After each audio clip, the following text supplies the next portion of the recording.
Entriamo nel vivo appunto della discussione. Ci pensa lei? Il titolo di questo incontro, che si svolge in collaborazione con il Master in Filosofia del Digitale dell'Università di Udine. Abbiamo il piacere di avere con noi qui in presenza la professoressa Elena Esposito, docente di sociologia all'Università di Bielefeld e di Bologna, è allieva di Niklas Luhmann e negli ultimi tempi, tra i suoi argomenti di studio, si sta occupando anche della questione degli algoritmi predittivi. È in corso di stampa per Meet Press il suo ultimo volume, Artificial Communication: How Algorithms Produce Social Intelligence. È collegato con noi, e forse tra poco lo vedremo anche sullo schermo, il professor Luciano Floridi, una delle voci più autorevoli della filosofia contemporanea, è professore di filosofia ed etica dell'informazione all'Università di Oxford e dal 2021 anche dell'Alma Mater Studiorum di Bologna. Con il suo ultimo libro, Il Verde e il Blu, tra l'altro è stato vincitore del premio Udine Filosofia 2020. A condurre il dialogo un padrone di casa, Marco Pacini, che è l'ideatore del progetto Vicino Lontano, giornalista, fa parte della redazione di OutOut, e a lui lascio la parola. Grazie. Grazie. Buonasera a voi, buonasera al pubblico. Io proprio un attimo fa ho pensato che ho sbagliato il sottotitolo perché manca una parola, cioè la parola incognite, la parola limiti dell'intelligenza artificiale, manca la parola promesse, che è forse una parola abbastanza chiave, no?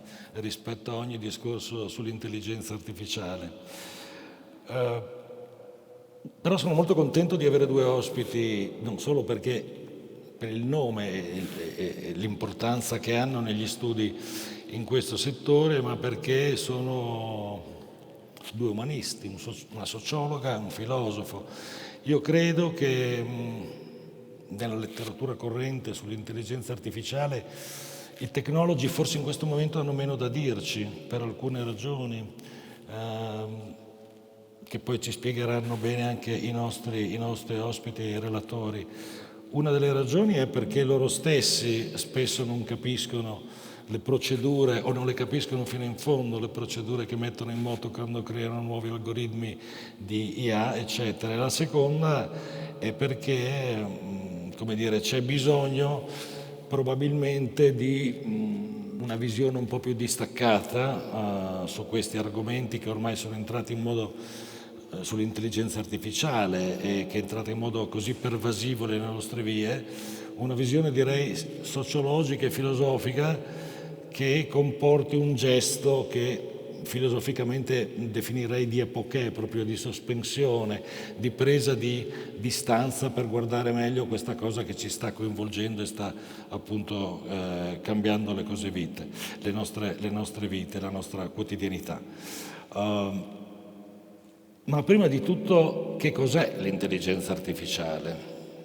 Nel senso, noi intuitivamente sappiamo più o meno che cos'è l'intelligenza artificiale, ma forse io partirei proprio da qui, la prima sollecitazione agli ospiti. Forse non è così scontato sapere, non è così scontato che l'intelligenza artificiale abbia, come dire, un perimetro disciplinare come molte altre discipline. Non è così scontato da un lato per la storia, per come si è evoluta l'intelligenza artificiale, per i diversi approcci che hanno caratterizzato lo sviluppo di questa appunto disciplina che non sappiamo bene se lo è. E quindi partirei proprio da qui con una domanda, se vogliamo, abbastanza banale, abbastanza ingenua, ma se non le dispiace partiamo prima da chi è più distante e poi verremo lei. Professor Floridi, Luciano, che cos'è l'intelligenza artificiale?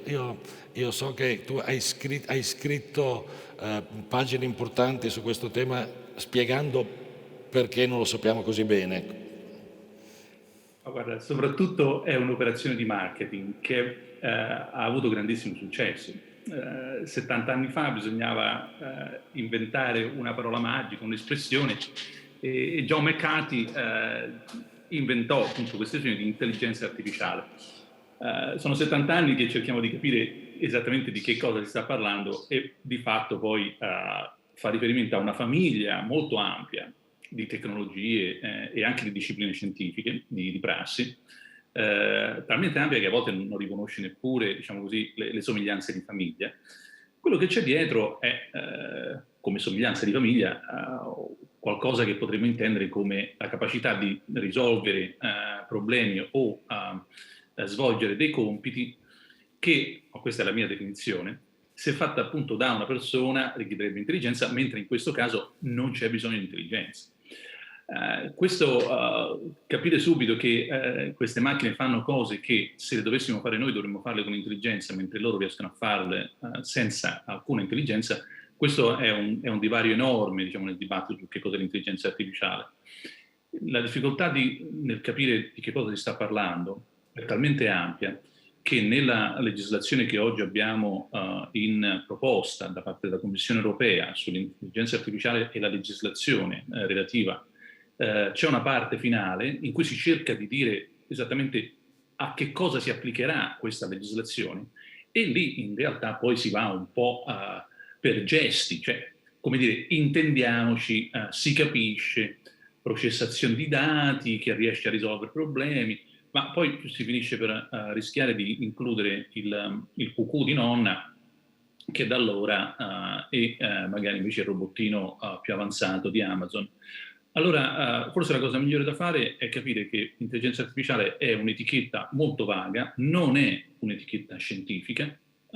Se lo fosse, noi avremmo una definizione in termini di condizioni necessarie e sufficienti di che cos'è l'intelligenza artificiale, come abbiamo ad esempio per l'acqua, per chi ci ascolta. L'acqua è H2O e H2O è l'acqua, quello è un termine scientifico. L'intelligenza artificiale non è un termine scientifico, è un po' come dire che cos'è l'amore.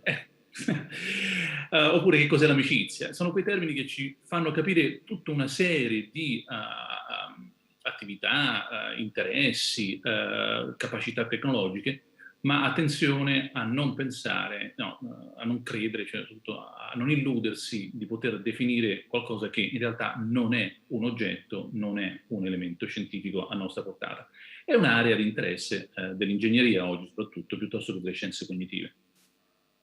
No, vuol dire, io sono d'accordissimo con quello che dice Floridi, con una nota appena un po' più ottimistica, perché secondo me ci troviamo adesso in un momento veramente interessante nell'orizzonte di questi processi di intelligenza artificiale che, come diceva prima Floridi, ci sono da 70 anni. Insomma, il termine è nato alla fine degli anni 50 e da allora ha sempre accompagnato lo sviluppo della computerizzazione, della digitalizzazione, perché rimaneva l'idea che forse la vaghezza del concetto di intelligenza ha anche aiutato, perché non sapendo di preciso cosa è intelligenza, si poteva spaziare su tante metafore, su tante somiglianze, si fa fare alle macchine delle cose e si dice ma in qualche modo è un modo di realizzare una forma di intelligenza, con tutta la varietà che c'è, sia l'intelligenza computazionale, quelle emotive e così via, no?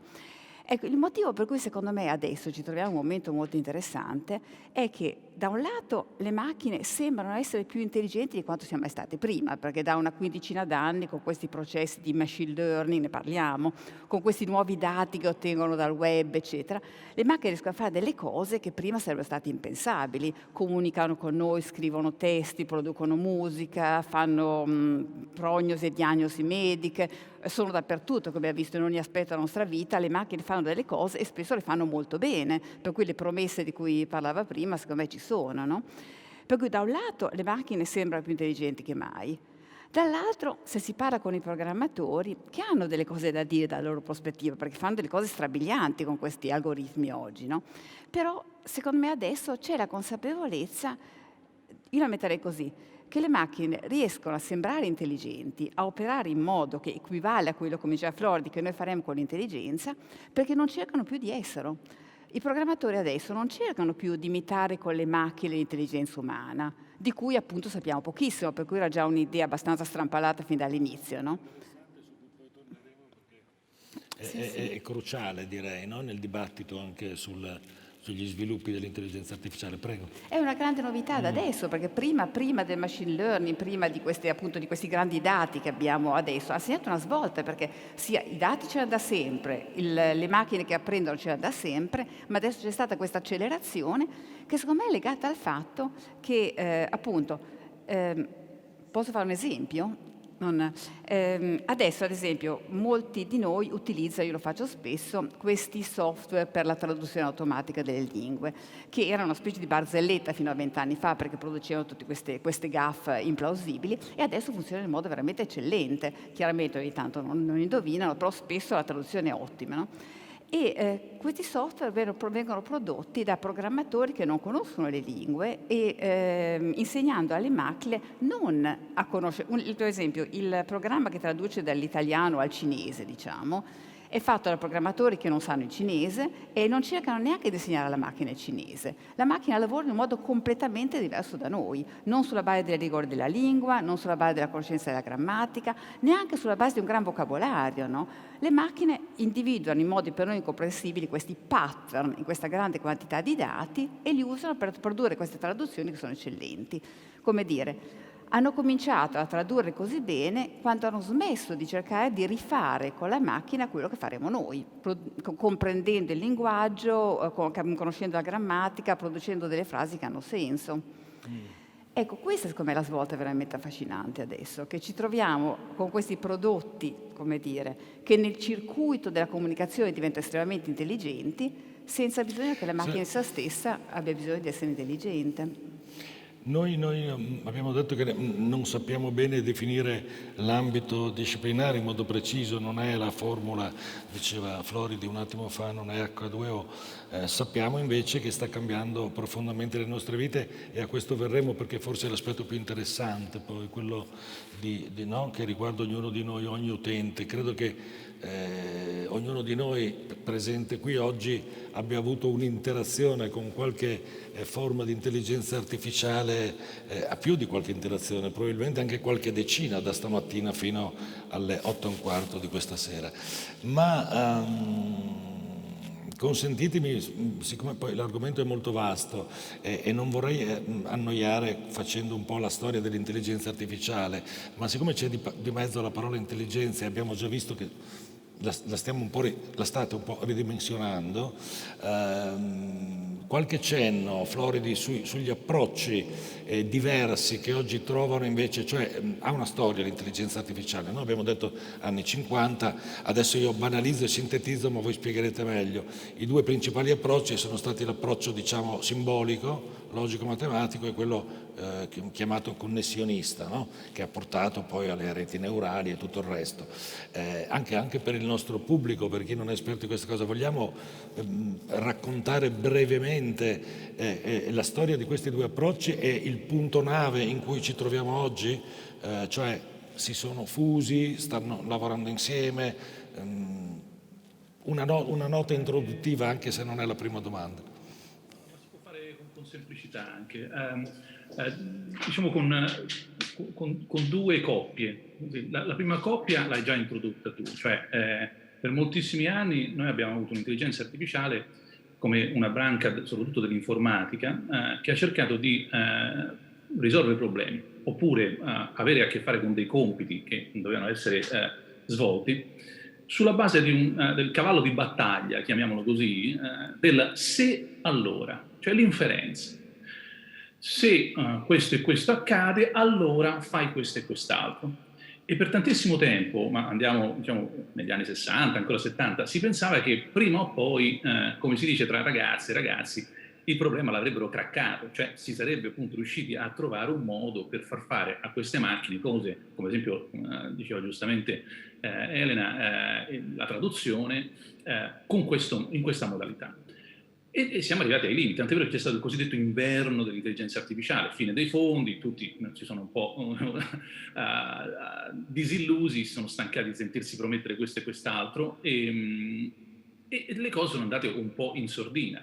C'è stata una seconda fase, che è quella connessionista, quella delle reti neurali, quelle del cosiddetto deep learning, cioè la trasformazione del cavallo di battaglia dal se allora al questo è correlato a quest'altro. Lo spieghiamo anche qua in maniera molto banale dicendo tu esponi la macchina a 100.000 fotografie di gatti e la macchina a un certo punto, tra virgolette, mi raccomando le virgolette, impara a riconoscere i gatti. Cioè ha una correlazione tra tutte quelle immagini e il senso generale di gatto che riesce a riconoscere, anche riconoscendo gatti che non ha mai visto prima. Questo è fondamentale. Quindi non gli hai spiegato se ha 4 zampe, se ha la coda, se è fatto così, ma gli hai fatto vedere tantissime fotografie, patterns, come ricordava prima Elena, e la macchina è in grado di estrarre da questo e riapplicarlo su altro. Ora, siccome tutta la nostra vita, in gran parte, è una questione di patterns, cioè questo assomiglia a quest'altro, ecco che allora, e qui lo spiego, perdonami, con una cosa però molto, molto semplice, siamo passati da un periodo in cui tu davi alla macchina gli ingredienti e la ricetta, va bene? E quella ti faceva una pasta alla carbonara, d'accordo? A un periodo in cui oggi tu gli fai vedere la pasta alla carbonara, gli fai vedere gli ingredienti e quella impara la ricetta. Una volta capito questo meccanismo, cioè impara a cucinare, tra virgolette, sempre. Ecco, una volta che uno ha capito questo passaggio, capisce anche, come ha detto benissimo Elena, perché è avvenuto oggi, non sarebbe potuto avvenire soltanto 10 anni fa. Gli algoritmi che abbiamo oggi li conosciamo dagli anni 60. Non è che c'è questi pattern recognition, questa abilità di vedere tanti gatti e dire gatto a un certo punto. Perché soltanto oggi? Ma perché soltanto oggi abbiamo la straordinaria quantità di dati, perché tu devi avere 100.000 fotografie di gatti per fargli vedere alla macchina 100.000 fotografie di gatti. In quanto tempo? In 2 secondi. Potenza computazionale. Allora, grandi quantità di dati, tutte digitali, grande capacità computazionale, potenza di calcolo, per cui fai tutto in una frazione di secondo, non in 6 mesi, e le cose che io insegnavo ai ragazzi, appunto, di intelligenza artificiale, letteralmente di neural networks, negli anni 90, oggi le fai su il laptop di casa in 4 secondi. Questa è la cosa straordinaria. A questo punto avviene quel passaggio e l'altra coppia, se non mi dilungo troppo, e lo dico molto velocemente. Siamo passati da un'intelligenza artificiale che è stata figlia per molto tempo di 2 orientamenti diversi, cioè l'ingegneria da un lato e dall'altro le scienze cognitive, in realtà oggi una intelligenza artificiale che è soprattutto figlia dell'ingegneria. Qual è la differenza? Che l'intelligenza artificiale, pensate alla robotica, al natural language processing, al machine learning, tutte le varie branche di intelligenza artificiale nascono dalla necessità di risolvere un problema e non ti interessa se quel problema l'ha risolto come l'avrebbe risolto Luciano, Marco, oppure no. Mentre la scienza cognitiva non ha interesse nel risolvere il problema, purché, facendolo anche male, la macchina abbia un minimo di intelligenza. Ecco, l'intelligenza artificiale, figlia della scienza cognitiva, è stata un disastro. Non ha fatto un passo avanti negli ultimi 70 anni. L'ingegneria ha avuto la straordinaria capacità di avere il successo che vediamo intorno a noi.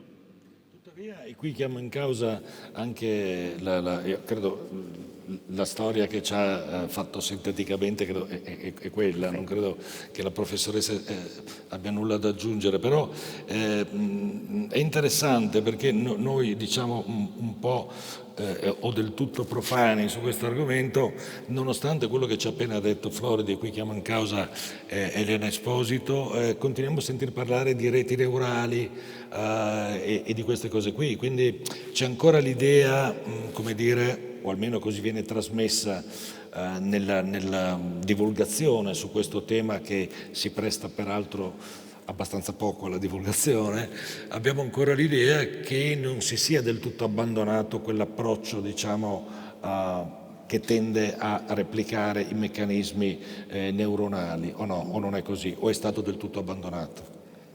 Cioè ci sono degli algoritmi che funzionano ancora, mi pare, anche di Google o di altri, sulla base di un'interazione tra i 2 approcci, in cui gioca un ruolo, ma forse mi sbaglio, ancora l'approccio connessionista delle reti neurali, eccetera, o no? Le reti neurali sono dei sistemi più diffusi, più efficaci e più efficienti al momento, per cui ci sono dappertutto reti neurali, cioè reti neurali random forest, ma le reti neurali sono proprio sulla base dell'intelligenza artificiale da adesso, no? Ma io direi però sulle reti neurali c'è una cosa tanto poco chiara quanto il discorso sull'intelligenza, perché, come dire, diceva Floridi, in modo assolutamente giusto, nessuno sa bene cos'è l'intelligenza, per cui riprodurre artificialmente qualcosa di cui non sappiamo neanche molto bene cos'è in modo naturale è una strana situazione che ha creato molti vantaggi, molta creatività, ma comunque rimaneva un po' debole teoricamente. Ecco, a maggior ragione per le reti neurali, perché se non sappiamo cos'è l'intelligenza, le reti neurali non solo si riferiscono all'intelligenza, alla mente, si riferiscono addirittura al cervello, e del cervello sappiamo pochissimo, insomma. Per cui il prendere come metafora, come riferimento le reti neurali è una manovra, come dire, ingegnosa e acrobatica, perché, come dire, vogliamo ricostruire artificialmente qualcosa di cui sappiamo pochissimo anche nel naturale, perché, come è noto, del nostro cervello come funzionano le varie aree del cervello, perché sono varie zone del nostro encefalo di cui non sappiamo la funzione, è un'operazione abbastanza curiosa, no?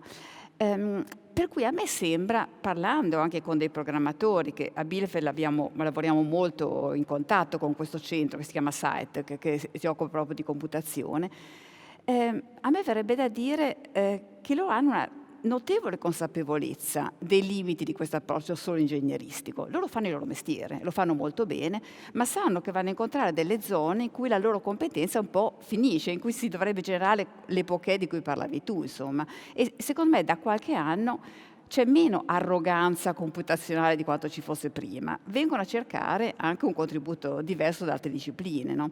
Ad esempio, le reti neurali, sì, si chiamano così perché è un'architettura estremamente avanzata, estremamente raffinata, che si basa sul contatto fra diversi livelli, per cui i livelli di computazione si collegano fra di loro in un modo estremamente complesso.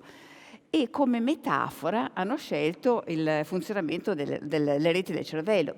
Di quel poco di cui sappiamo, che sappiamo del cervello, proviamo a riprodurre con le macchine in modo veramente molto molto vago, no? Per cui secondo me in quel settore rimane l'idea, loro fanno il loro mestiere. Se si tratta di capire come si collega con altre questioni che per loro diventano adesso sempre più centrali, cosa comprendiamo di questi algoritmi, come comunichiamo con gli algoritmi, cosa vuol dire interpretare l'operazione degli algoritmi, in qualche modo gli stessi data scientist o gli stessi programmatori si aprono al contributo di altre discipline. Non è il loro mestiere, tocca a noi.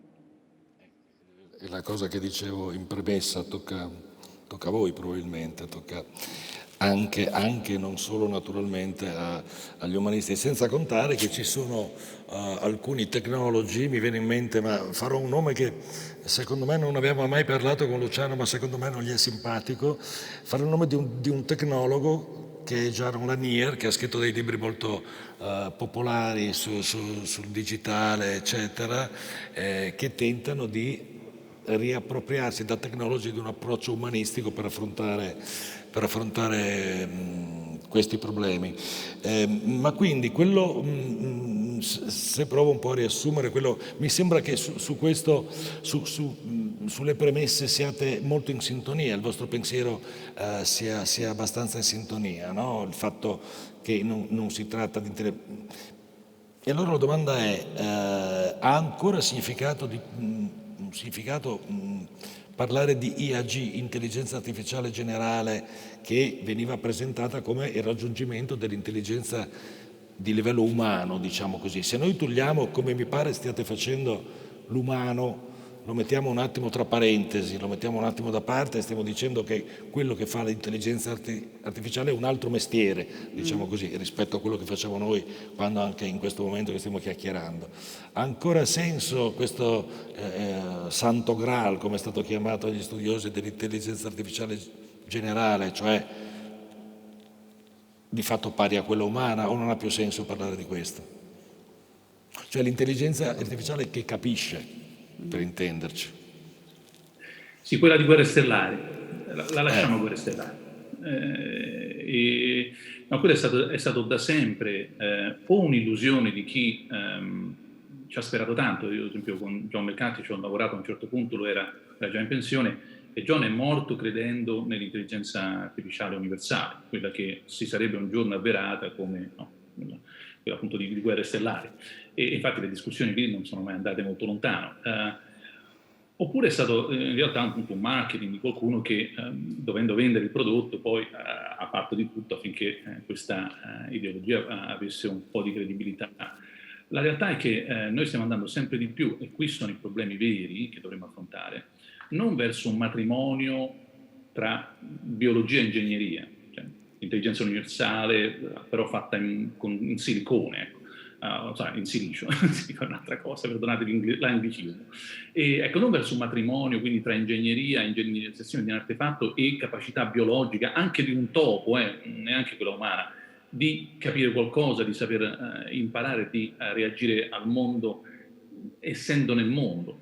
In realtà è un divorzio tra la capacità di agire e la necessità di essere intelligenti per avere successo. Una volta che uno ha capito questo, cioè che in realtà è una separazione, non un'unione, ecco, è in questo delta, in questo iato che nascono i problemi con cui abbiamo a che fare, dal cattivo utilizzo al mondo del lavoro, a tutte le questioni già che conosciamo ma che sono aumentate dall'intelligenza artificiale e così via. Ma l'intelligenza artificiale intesa come qualcosa di universale, ecco, questo sarebbe bene smettere di non solo discuterne ma anche di preoccuparsene, perché non è proprio lì dove stanno i grattacapi. I grattacapi stanno esattamente nel che cosa sta avvenendo quando nel mondo c'è una nuova forza in grado di risolvere problemi a intelligenza zero nelle mani di esseri umani. Ecco, questo è secondo me il punto di partenza per un dibattito serio sui problemi dell'intelligenza artificiale. Quanto poi alle promesse, a me sembra che ogni tanto siano state bugie.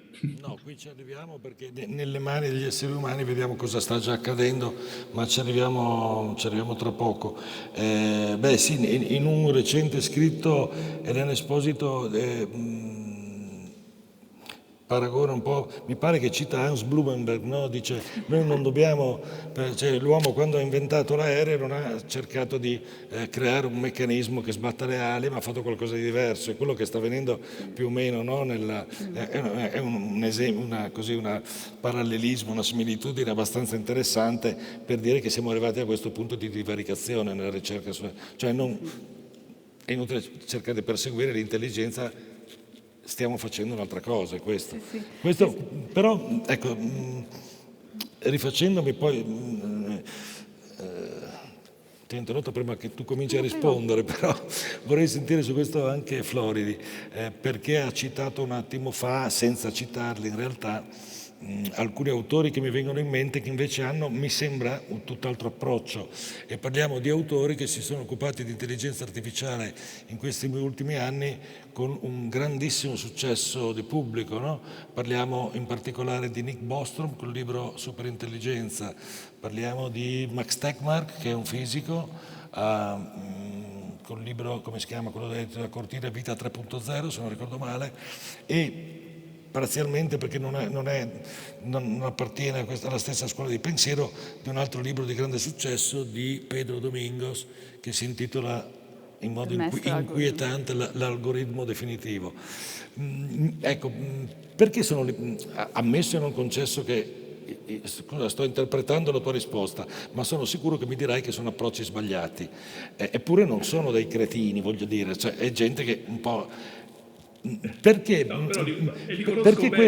perché continuano ancora a parlarci di una superintelligenza, mettendo anche, come dire, in primo piano i rischi che possa sopravanzare l'intelligenza umana fino a renderci quasi degli animali domestici, no? Sono, come dicevi prima, fantascienza o cos'è questo?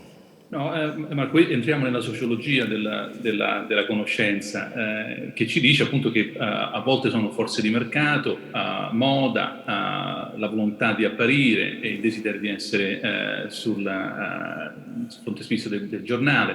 Allora, quando tu senti ad esempio Elon Musk dire il più grave problema, il rischio maggiore corso dall'umanità è l'intelligenza artificiale, allora quando lo dice ti viene da ridere, dopodiché ci pensi un attimo e dici questa persona è un irresponsabile, perché quando lo diceva già allora c'erano 700 milioni di esseri umani senza acqua potabile. Allora, per favore, usciamo un po', no, dall'accademia, dalla lista dei libri preferiti del New York Times, guardiamo un po' il mondo come sta sul serio. E certo, la pornografia ha sempre venduto, che sia più o meno intellettuale, venderà e venderà anche domani. Continuiamo a guardare film di zombie, ci mancherebbe. Parleremo ancora di superintelligenza un giorno di questi, ma certamente, però non confondiamo gli zombie, la pornografia, la superintelligenza con le cose serie. perché poi bisogna uscire da queste ragazzate e fare i conti col mondo. Però allora, quando Elon Musk gli devi ricordare, caro mio, guarda che queste cose le stavi dicendo prima della pandemia, lo sapevamo già allora che c'era stata la SARS e tutto il resto. Ecco, su questo quindi trovo, diciamo, un'enorme distrazione poco seria. Continuare a pensare che arrivi Terminator o qualche forza oscura di intelligenza artificiale, anche brutti film, e non Terminator devo dire, che ci porti via appunto la nostra libertà e così via. Bisogna ricordare un ultimo forse aspetto, questo mi sembra più importante, ma credo che su questo ne sappia di gran lunga Elena molto più di me, e cioè che ci sono questioni di sociologia del potere dietro a questo, per cui ricordare chi controlla queste forze appunto tecnologiche, lì sta anche il problema. Il resto lo lasciamo alla fantascienza. Scusa, sono stato pessimo perché ti ho fatto la domanda senza lasciarti rispondere. Torniamo poi, la parola è tornata. No, su questo. Cioè, poi Luciano, tu la stai mettendo abbastanza sul politico anche, no? Mi pare, rispetto alla gestione cioè sul governo del tema. Però torniamo a noi con quello che stavamo dicendo poc'anzi, cioè un divorzio, diciamo, tra gli approcci, ma la stessa domanda la farei anche alla professoressa Esposito, cioè questi approcci di grandissimo successo di pubblico, di personaggi che tuttavia sono titolati, perché non è che vengono, Max Tegmark non è che viene dal nulla, però che ci delineano scenari, hanno ancora senso, fanno parte di una scuola ormai minoritaria sull'intelligenza artificiale o no? Com'è il dibattito? Perché altrimenti l'utente normale, uno che si interessa di questi argomenti anche in modo un po' diciamo così da dilettante ma colto, non capisce più. Cioè io leggo Tegmark e Bostrom, poi ascolto Floridi e non capisco più nulla. Allora facciamo far da arbitro a Elena Esposito tra Bostrom e Floridi. No, ma il dibattito è molto diviso, ci sono proprio posizioni diverse, come dicevi giustamente, quelli che parlano di questa singolarità, che è quello che ci sta dietro, il Bostrom, la timore da superintelligenza, è gente serissima che ha un approccio però diverso. Io personalmente non sono d'accordo, però posso capire la logica che ci sta dietro, perché in fondo mi verrebbe da dire, ecco, questa superintelligenza è legata all'idea di una versione estrema del fatto che le macchine devono essere intelligenti, quello che sentiamo da 70 anni, per cui più cresce il progresso della digitalizzazione, più vediamo questi successi, più si pensa che la macchina sia diventata intelligente, per cui c'è anche il timore che diventi troppo intelligente e che se è troppo intelligente si fa un po' questa sovrapposizione che ha sempre accompagnato il dibattito fra intelligenza e coscienza, la capacità di pensare l'individualità delle persone, eccetera. Per cui se la macchina è così intelligente, ecco, adesso non se ne parla più di supercoscienza, ma negli anni 80 e 90 si parlava addirittura di coscienza artificiale, l'idea che la macchina, quando avesse raggiunto un livello di consapevolezza, di intelligenza sufficiente, e ha anche le capacità emotive che si pensava di metterci dentro, la capacità di concepire, di capire il contesto, avrebbe sviluppato a questo punto una propria autonomia, un'intelligenza come la nostra, quindi una forma superiore di coscienza. E allora c'è il timore di questa cosiddetta singolarità o della superintelligenza, che è di quella di cui si parla in questi libri così un pochettino distopici. L'idea, se la macchina è molto capace, a quel punto farà come Hal di Kubrick, farà quello che vuole fare anziché seguire le nostre indicazioni. La macchina persegue i suoi fini e non i nostri. Esatto. La famosa storiella nel libro di Bostrom che se la macchina decide, questa superintelligenza che ci sfugge di mano, che decide che lo scopo del mondo è costruire graffette, esatto, ci distruggerà per usare i nostri atomi per fare graffette, insomma, perché lo scopo suo da perseguire è esattamente quello. Ma quello che secondo me possiamo vedere adesso è che non è in realtà, a me sembra, non è quello il timore, ci sono molti rischi legati tutto, ma non è questo che mi spaventa, insomma. Ma volevo venire alla parola rischio, perché prima abbiamo detto mancava la parola promessa, ma l'abbiamo aggiunta, e invece c'era la parola incognite, che potevamo, Luciano ed Elena, anche chiamare rischi. Non ci sono solo questi libri che tu hai chiamato distopici. Io mi sono letto così nei giorni scorsi una serie di documenti prodotti da vari organismi di supervisione sull'intelligenza artificiale, sia statunitensi che della Commissione europea. c'è sempre la parola opportunità accompagnata dalla parola rischi, in alcuni casi da enormi rischi. Questi sono documenti non di visionari, come dire, autori o scienziati, eccetera, ma documenti ufficiali. Allora la dimensione, lasciamo stare la singolarità, ma c'è una dimensione di rischio effettiva o no? O se non c'è, perché continuiamo a parlarne in modo così anche in contesti, diciamo, quasi burocratici in qualche modo, no? Come può essere la Commissione europea o una commissione statunitense per... Vado prima io, non so, Elena, vuoi... Sì, Sì, va bene. I rischi sono enormi, i rischi sono enormi e sono molto seri. Cioè, nessuno ascoltandoci, spero, abbia avuto l'impressione, diciamo, ma vedi che bello, allora va tutto bene. Non è così, e bisogna capire dove stanno i rischi. Cioè i rischi non stanno, ci mancherebbe appunto, in una versione un po' fantascientifica, stanno invece nell'utilizzo di queste grandi capacità che stiamo mettendo sempre più in moto. Allora, tanto per menzionarne alcuni, ci sono rischi relativi alla delega. La tentazione, ad esempio, di una grande amministrazione, facciamo un esempio concreto. Negli Stati Uniti oggi è una cottage industry, si direbbe, cioè una piccola industria che sta crescendo di aziende che producono servizi per la gestione del personale automatizzato.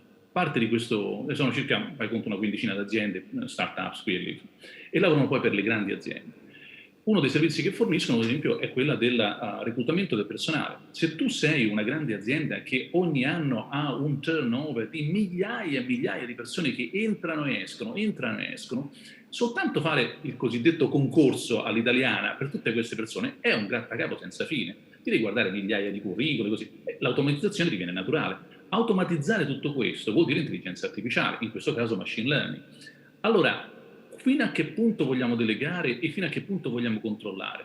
Amazon, quando ha cercato di creare al suo interno, ed è Amazon che ha tutta la tecnologia disponibile di cui ha bisogno, ha avuto bisogno di creare al suo interno una automatizzazione del percorso, letteralmente, di assunzione e poi progressione di carriera dei propri dipendenti, ha impiegato 3 anni e dopo 3 anni lo ha buttato il programma, avendo riconosciuto che, siccome aveva inevitabilmente appreso e non poteva non apprendere se non sulla banca dati precedente, ha scoperto che la banca dati precedente sulla quale era stata esercitata l'intelligenza artificiale era piena di bias, come si suol dire, cioè era completamente orientata a favore di uomo, bianco e così via.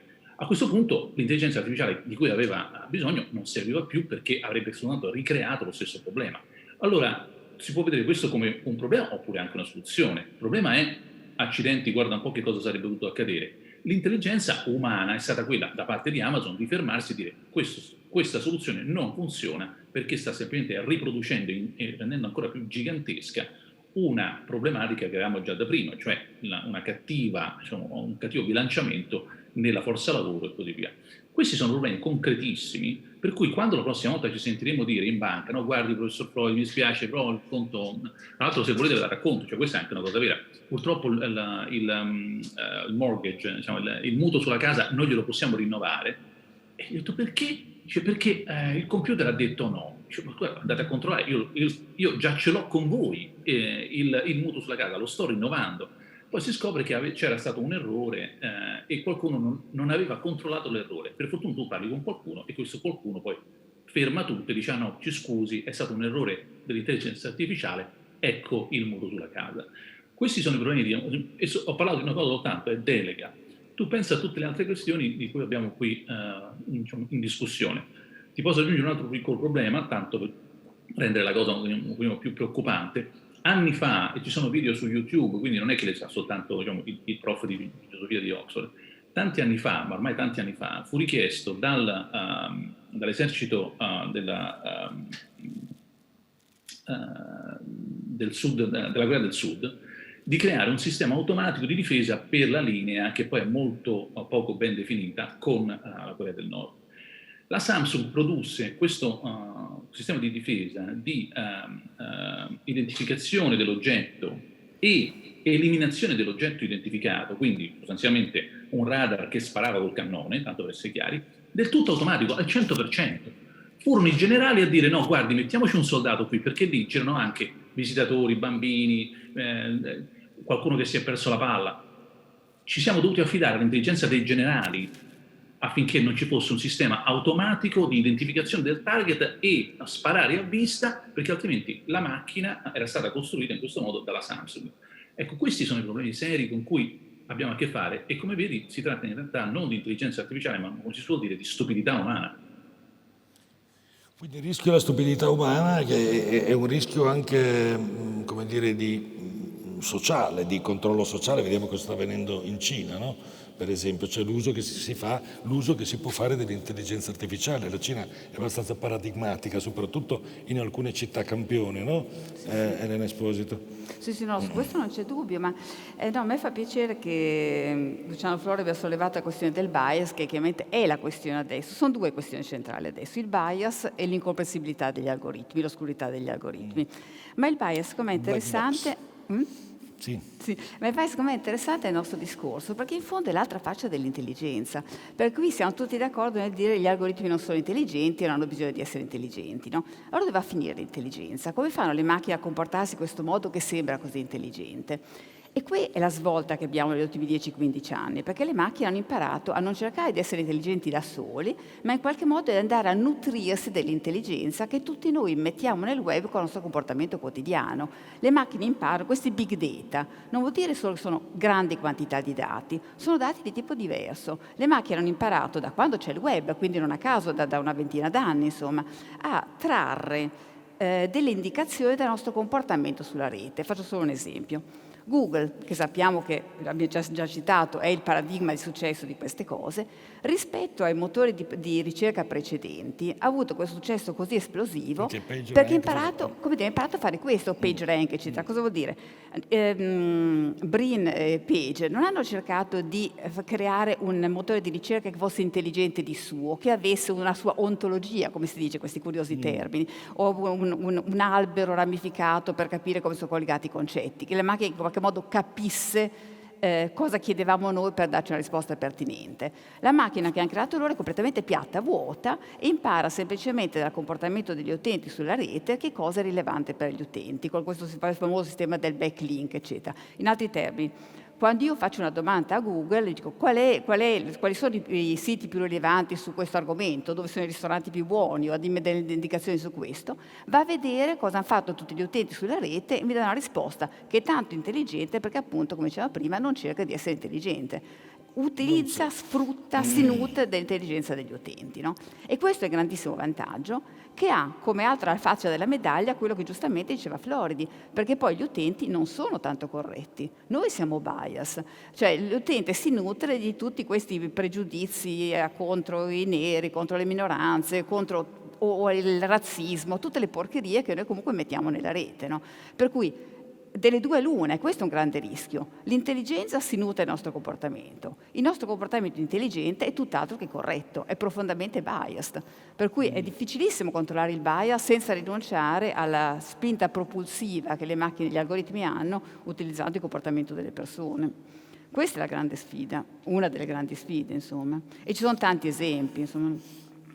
Luciano, Elena ha usato il termine, detto curioso, però è un termine abbastanza importante, caro ai filosofi come te, ontologia. Tu in un recente scritto parli di reontologizzazione del mondo, cioè il mondo sta cambiando, come dire, lo studio dell'essere, no? Questo è della sostanza, dell'ontologia, dovrebbe adeguarsi, anche la filosofia dovrebbe adeguarsi a questo perché siamo in presenza di un cambio totale che, se non ricordo male, correggimi se sbaglio, tu indichi anche, no? Indichi una strada di ricerca laddove dici che stiamo creando un mondo che va bene per l'intelligenza artificiale, se non ricordo male, cioè non stiamo facendo, è vero che di primo acchito noi diciamo stiamo creando l'intelligenza artificiale per noi, perché ci aiuti, Però in realtà, se la vediamo da un altro punto di vista, stiamo creando un mondo a misura di quel tipo di intelligenza, che non è, abbiamo con tutti i distinguo sulla parola intelligenza che abbiamo fatto. Vuoi spiegare questo concetto che mi sembra abbastanza chiave? Guarda, questa è forse stata la svolta che ha permesso poi il grande successo dell'ultimo decennio, quindicennio, dell'intelligenza artificiale come la conosciamo, e dalla robotica al machine learning. Faccio un piccolo esempio così si capisce senza usare grandi paroloni o cose complicate. Quando uno fa le cose e le fa in maniera stupida, ha zero intelligenza, il risultato è sempre un disastro. Non è mai successo nella storia umana che qualcuno facesse le cose stupidamente e avesse successo. Però è quello che abbiamo detto prima. Prima abbiamo detto, no, guarda, abbiamo delle macchine straordinarie che fanno delle cose con grande successo a intelligenza zero. Come mai? Come fanno? Perché? Se io appunto dovessi fare i piatti, sbadato come sono, a intelligenza zero da filosofo, spacco tutto, rompo tutto, mi sfugge. Cioè. Allora, che cos'è che riesce a rendere questo divorzio, no, tra intelligenza e capacità di azione un successo? È che tu costruisci intorno a questo divorzio le condizioni di successo. Allora, adesso semplificando un po', tu non è che crei un'automobile in cui entra un robot come te, che quindi prende, ad esempio, cambia le marce, ha il volante, mette le mani robotiche sul volante, eccetera. Ridisegni tutta l'automobile, fai sparire il volante, fai sparire i pedali, ma allora devi cambiare l'ambiente. Quando parlavamo, ad esempio, di automobili a guida autonoma di grado 5, cioè quelle che funzionano come il treno, tra virgolette, cioè tu entri dentro, puoi dormire e ti portano in ufficio a zero interazione umana, e non esistono oggi, come sappiamo benissimo, non sappiamo neanche se riusciremo poi realmente a realizzare dal punto di vista commerciale domani. Abbiamo un progetto con l'Audi, parlando con loro, era chiaro subito, non è che ci è voluto tanto per spiegarglielo, che bisognava riorganizzare le autostrade tedesche affinché quelle automobili potessero veramente funzionare, perché hai bisogno di sensori, di segnaletica diversa. Pensa ad esempio al semaforo. Il semaforo, a proposito di intelligenza e di stupidità, è fatto per gli occhi umani. Ora, la vecchia intelligenza artificiale cercava di costruire automobili che riconoscessero il semaforo. È una pessima idea, perché tu al semaforo basta che fai un segnale Bluetooth o a onde radio e non c'è bisogno dei colori. I colori sono fatti per l'occhio umano, ma non per l'automobile. Ora, la difficoltà enorme, ad esempio, che noi ancora incontriamo oggi nelle auto a guida autonoma per far riconoscere la segnaletica, ma devi essere stupido per non aver capito che l'automobile non deve riconoscere la segnaletica, devi cambiare la segnaletica per fargliela riconoscere all'automobile. Capito questo, si capisce anche la parolina successiva che è quella in inglese si dice busta, cioè envelope, ed è quella usata dagli ingegneri meccanici per indicare lo spazio tridimensionale all'interno del quale un robot ha successo. E tutti i robot poi meccanici, soprattutto nell'industria automobilistica, sono envelopati, passami la brutta parola, cioè sono imbustati intorno a spazi che sono fatti per loro. Ecco, è quello che noi stiamo facendo con il mondo. Lo stiamo imbustando in modo tale che sia adatto alle macchine che, essendo così appunto a zero capacità di intelligenza, abbiano successo. Con una battuta io ho cambiato sia il sofà dentro casa, perché è un robottino che pulisce per terra, sia il giardino, perché è un robot che taglia l'erba, affinché loro avessero successo. Ora, l'ho fatto in maniera che fosse anche Luciano, diciamo, friendly, però è soprattutto robot friendly. Il sofà è fatto per Roomba e il giardino oggi l'abbiamo cambiato affinché il robottino che taglia l'erba abbia successo lì.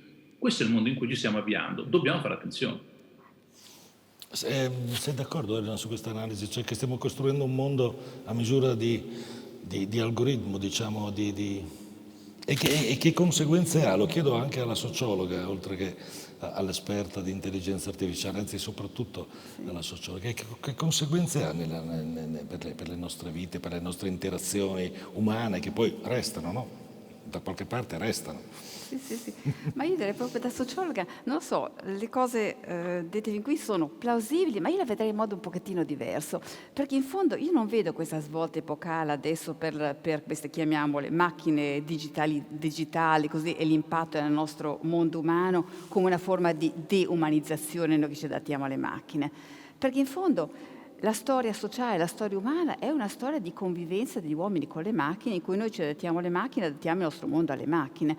Venendo qui in macchina verso Udine, ho preso un'autostrada, guardando i campi intorno, non c'è niente di umano in quello. I campi sono quadrati perché le macchine devono lavorare in quel modo. Le autostrade sono fatte in modo che le macchine, che non sono a guida autonoma, comunque sono, per come sono fatti gli manufatti che noi abbiamo costruito, richiedono delle strutture che consentono loro in qualche modo di operare, di fare il loro lavoro.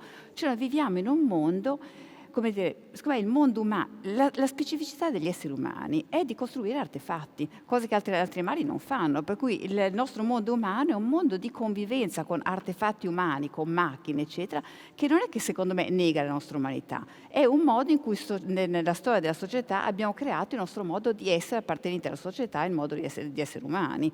Cioè, la prima macchina veramente fondamentale dal punto di vista della sociologia è la macchina stampa.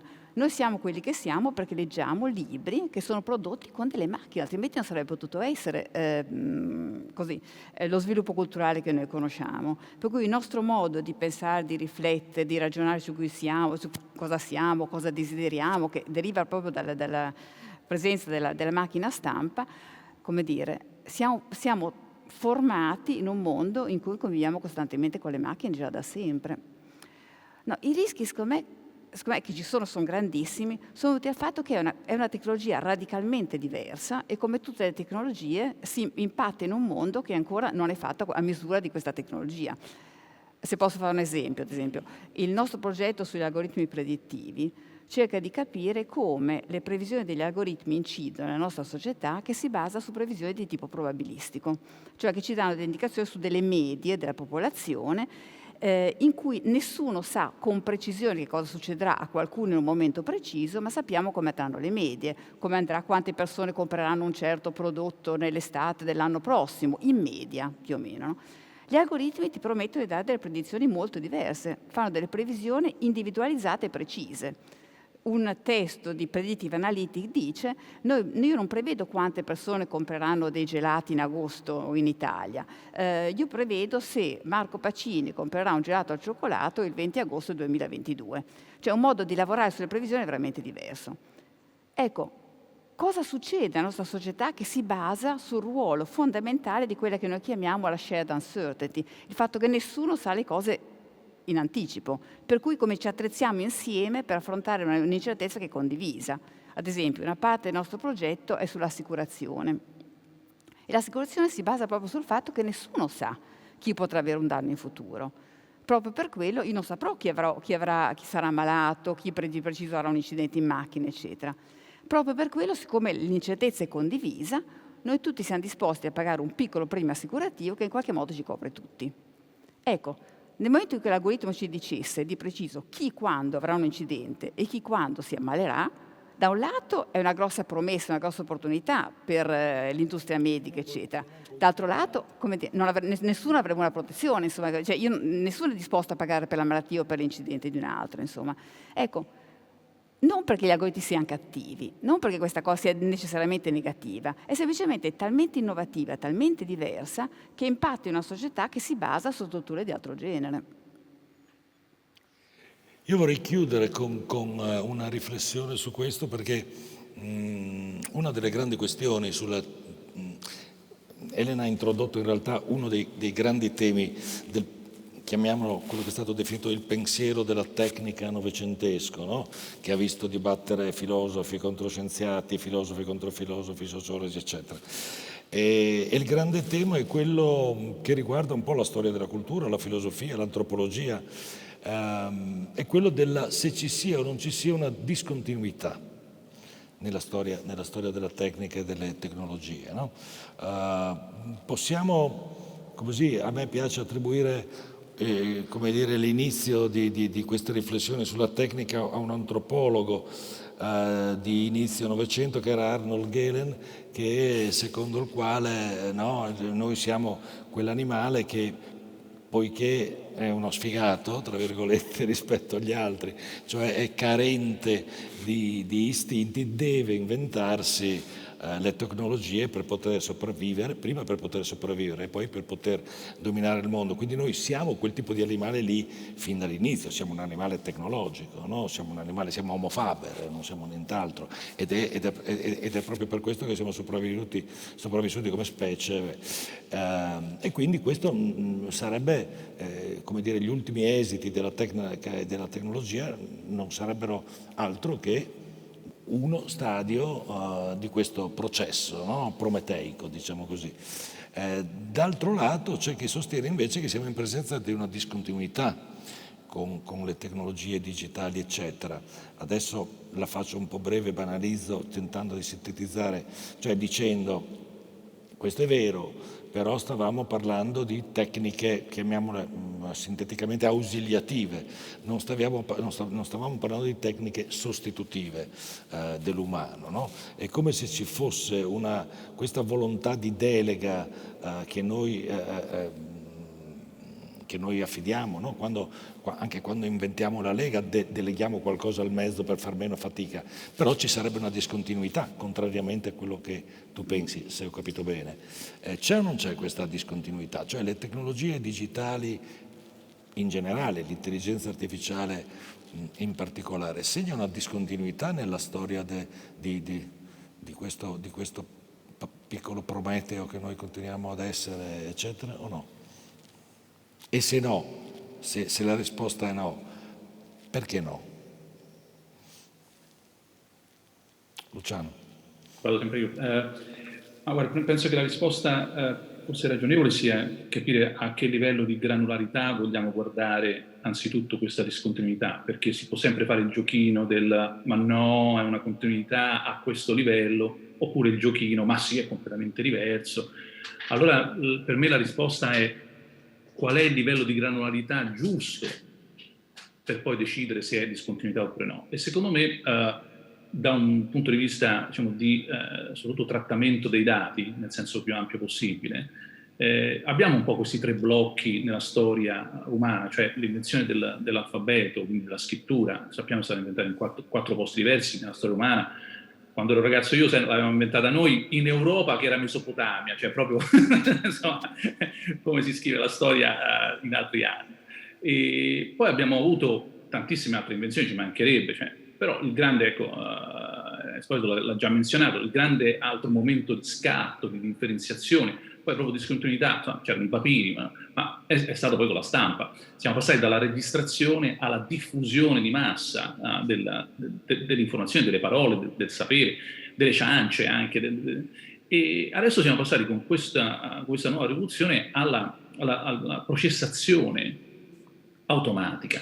Allora, registrazione, disseminazione e manipolazione, questi secondo me si può da un punto di vista ragionevole vedere in questi tre momenti tre grandi scatti, 1, 2, 3 in avanti, o comunque scatti di diversificazione. Poi certo uno può sempre ricordare, ma guarda che comunque c'erano i manoscritti, i papiri che venivano prodotti in massa, e poi sì, ma in fin dei conti poi Gutenberg, i caratteri mobili, ma in realtà, e poi non c'è ASCII senza l'alfabeto, ci mancherebbe. Cioè alla fine poi la storia è sempre una corda, e capire quando è questa corda, diciamo, cioè, tu la vuoi segmentare, e secondo me segmentarla in questi tre blocchi ha senso, almeno in termini di capire che non è una rivoluzione mass mediatica.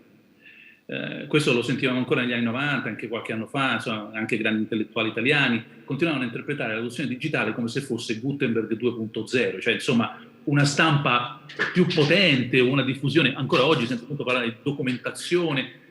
Ecco, a me non sembra questo il caso, cioè fare così vuol dire non vedere la discontinuità, vedere la continuità a tutti i costi e continuare a pensare che dall'alfabeto a Gutenberg non ci sia differenza, da Gutenberg a Turing non ci sia differenza, ed è tutta una melassa. Si perdono le differenziazioni e, come diceva Hegel, nella notte in cui è buio tutte le vacche sono nere, certamente, però appunto non le riconosci più. Ecco, un po' di diversificazione, accendere la luce e vedere le differenze secondo me aiuta. Elena. Sì, io sono d'accordissimo proprio su questo tipo di approccio. Sono d'accordo sui tre stati, sono d'accordo su questo tipo di interpretazione, ma anche sul fatto che comunque, anche se c'è una discontinuità, qualcosa si perde sempre, perché, ad esempio, giustamente c'è Floridi, la stampa, eccetera, ma per chi ci pensa, il miracolo della scrittura lascia sempre ancora stupefatti, perché come è cambiato tutto il mondo, da quando si comincia a... La scrittura vuol dire non solo comunicare con persone diverse, distanti, in altri mondi mai conosciute, noi possiamo leggere Platone oggi, eccetera, per cui questo è un miracolo che ancora lascia stupefatti, insomma, ma anche vuol dire la capacità in forma scritta di prendere distanze da se stessi e dai propri pensieri, per cui il pensiero astratto non a caso è nato non solo con la scrittura, ma con la scrittura alfabetica, con una serie di requisiti, insomma. Però, come?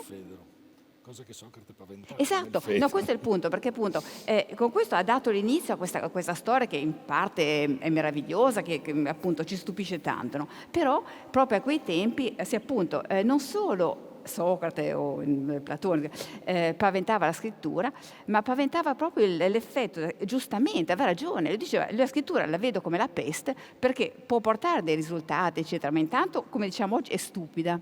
Si dice che i computer sono stupidi, non sono stupidi, no? Ma dice è stupida perché quando gli fa 2 volte la stessa domanda dà sempre la stessa risposta, no? Ma soprattutto lui diceva rischia di farci perdere una cosa fondamentale, che è il nostro contatto con la memoria, cioè farci perdere sì, la capacità di memorizzare, la capacità di avere questa aderenza compatta con i nostri contenuti che con la scrittura andrebbe persa. E bisogna dire, aveva ragione. Cioè, non abbiamo perso la memoria, noi ricordiamo molto di più che in una cultura orale, però ricordiamo in modo completamente diverso, la capacità di memorizzare lunghi testi, che uno non memorizzava un testo in realtà, la capacità di ricreare i dati del passato in una forma differente, tipica delle culture orali, quando uno comincia a scrivere è persa per sempre. Per cui aveva ragione Platone, ha ragione Socrate a dire temiamo i danni di questa cosa, perché lui non sapeva i vantaggi, perché ancora non li poteva vedere, cioè quello che la scrittura ci avrebbe poi portato dall'ottica precedente era invisibile. E noi in parte ci troviamo in questa condizione, per cui sono d'accordo, insomma, c'è la continuità, c'è la discontinuità, ci sono... io ho l'impressione tante volte che noi temiamo delle cose che non sono effettivamente minacciose, tipo questa singolarità che a me non spaventa per niente. Mentre ci sono altri che dovremmo temere, che rivoluzioneranno proprio alcune strutture fondamentali del nostro mondo, di cui spesso non ci rendiamo neanche conto, non siamo neanche spaventati perché non li conosciamo ancora. Il vero nuovo è incomprensibile prima che arrivi. Era una finta, non era l'ultima domanda arriva adesso. perché siamo passati, a un certo punto Luciano ci portava c'è una questione politica, no? C'è anche una questione ideologica se vogliamo, ma non su questa questione, ma questo ci porterebbe troppo lontano. C'è una questione politica, una questione abbastanza importante, perché parlavamo prima, abbiamo appena fatto cenno alla Cina, ma la questione dei crediti sociali basati sull'algoritmo che ti studia, eccetera, eccetera. Allora la domanda è molto semplice. Le democrazie occidentali o quel che ne resta hanno la forza per contrastare, come dire, diciamolo banalmente, usi impropri dell'intelligenza artificiale sul modello che si sta sperimentando ormai sempre su vasta scala in paesi come la Cina, tanto perché è quello che è partito prima con questa sperimentazione sociale molto pesante, probabilmente, no? Abbiamo i mezzi, cioè siamo abbastanza attrezzati per evitare derive, diciamo, dall'uso. Con un moderato ottimismo, sì, la moderazione arriva appunto dalla possibilità appunto di capire in anticipo come si svilupperà la storia. Credo che ci sia la buona volontà. Rispetto a digitale, politica, tecnocrazie stile cinese, credo che si debba fare qualcosa in cui i cinesi sono bravissimi e farlo meglio di loro. Resistere più a lungo. Cioè stare qui per altri 1000 anni a insegnargli come si fanno le cose e farli mollare prima loro che noi. Siccome i cinesi sono bravissimi nei tempi lunghi, noi dovremmo avere un Occidente in grado di superare la Cina nel pensare ancora più a lungo, nei tempi ancora più lunghi, in modo che la democrazia poi sfianchi sostanzialmente quel tipo di politica, quel tipo di tecnocrazia. Su questo è la ragione per cui aggiungo moderatamente ottimista, perché si può fare. Possiamo essere più, diciamo così, resilienti, possiamo correre una maratona ancora meglio dei cinesi, ma loro sono dei campioni in questo. allora proprio oggi stiamo celebrando i 100 anni del partito, no? Ecco, glieli diamo altri 100 anni? Diamogliene altri 200. Noi saremo qui a dimostrare che loro hanno torto. Tra 250. Allora sì. Elena Esposito. No, così. Vedo con molta simpatia questa nota ottimistica, insomma. Chissà, speriamo, insomma. Quello che a me colpisce della Cina è che è proprio un mondo veramente diverso dal nostro. È un mondo che è passato da cioè non è passata per la fase della modernità in senso pieno, per cui la differenza fra pubblico e privato in Cina è diversa che da noi. Per cui insomma quello che per noi è il vero scandalo di questa mancanza di diritti civili, eccetera, la forza di chi governa la Cina è che non viene percepita come scandalo, è proprio un mondo di miliardi di persone che hanno dei criteri, dei valori diversi dai nostri e non vogliono averli neanche, perché per loro, dal loro punto di vista, è un'intrusione. Le nostre libertà civili per molte persone sono un'intrusione in una vita che è stabilizzata in un altro modo, insomma. Ciononostante anch'io sono moderatamente ottimista, per cui sono d'accordo anche su questo, perché in fondo anche la democrazia ha dimostrato in tanti casi di avere una potenza, per molti motivi, anche proprio per la complessità che il sistema democratico è in grado di reggere, che lascia sempre stupefatti, insomma. Piuttosto i problemi, più che il confronto con la Cina, quello che mi preoccupa sono anche i problemi interni della nostra democrazia, cioè come ad esempio i social media, queste famose discorso sulle fake news, le bolle create proprio dall'uso del web, vanno a intaccare proprio un sistema delle garanzie democratiche che non sono preparate per queste cose. Cioè noi viviamo in un mondo di mass media, ha perfettamente ragione Flori dicendo il web non è un medio di massa, per cui le garanzie che noi abbiamo per proteggere la privacy, le libertà civili, così, sono rivolte a dei mass media che funzionano, ad un mondo con la divisione dei 4 poteri, insomma, che sta profondamente cambiando, per cui è su quello che dobbiamo cercare di Questo operare. naturalmente sarebbe l'inizio di un altro dibattito di 2 ore, perché anche di grande attualità, ma stasera abbiamo scelto un altro approccio che spero il pubblico abbia gradito. A me dispiace che non ci sia la possibilità, per le stesse ragioni per cui vediamo le sagome, non abbiamo la possibilità di dare la parola al pubblico, però io credo, vi ringrazio perché mi sembra che la discussione sia stata molto interessante. Luciano, la prossima volta ti vogliamo qui, però, come è successo già nel passato. Sicuramente. Nel passato di molto volentieri. Con grande invidia vi vedo lì, spero di raggiungervi la prossima volta. Ma dove sei, a Oxford o a Bologna in questo momento? No, a Oxford. Ho lasciato Oxford da 1 anno e mezzo. Non ti vuoi fare le quarantene, quelle cose lì? No, non ancora, grazie. Approfitto della tecnologia, diciamo così. Bene, allora grazie a Luciano Floridi, grazie a Elena Esposito, sperando di riaffrontare questi temi con la partecipazione anche del pubblico. Grazie a tutti voi, buonasera. Grazie a voi. Ma finito anche prima. Grazie.